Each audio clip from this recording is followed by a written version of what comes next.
Okay, guys, we have got to, where are we? The second half of Exodus. Remember that God made a promise to Abram. People, place, and blessing in Genesis 12. Well, God has now acted on the people part of that promise. So what happened is Abram's people ended up in slavery in Egypt.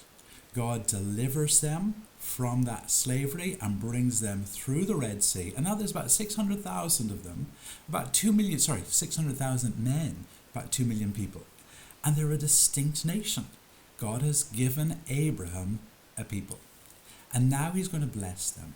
He's going to bless them with his presence. Remember we said back in Eden, there was a people, Adam and Eve, in a place, Garden of Eden, and they were blessed. God walked with them. And now God is going to bless them with his presence. But his presence is not straightforward. God invites Moses up Mount Sinai. And the people are afraid at the bottom of Mount Sinai because they know that God is holy. He's different. In some senses, God is inapproachable because we are sinful and he is holy. And he talks to Abram.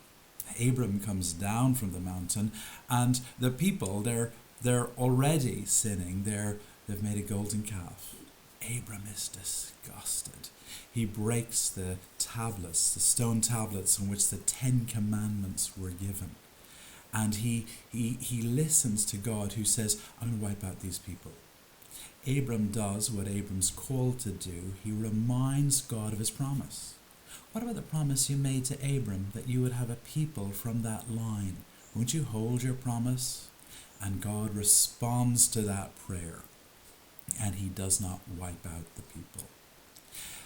In the 10 Commandments, there's a misunderstanding that we sometimes make.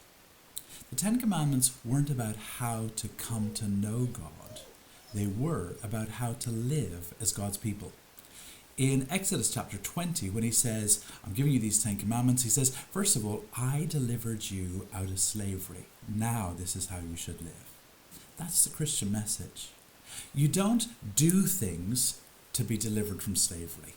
You don't do things to become a part of God's people.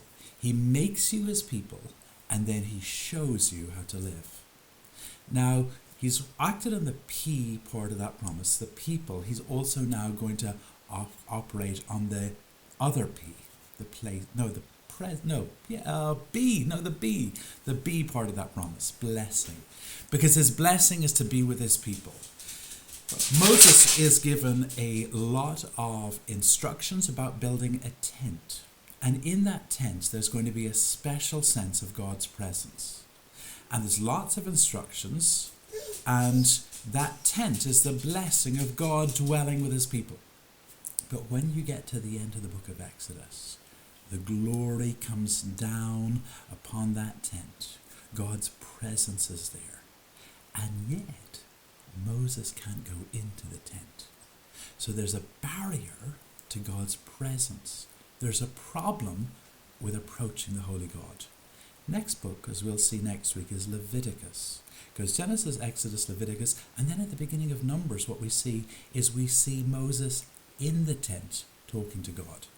So what we see in Leviticus, which we'll see next week, which Leviticus is considered one of the hardest books of the Bible, what you see in Leviticus is how God is going to teach us how we can approach him.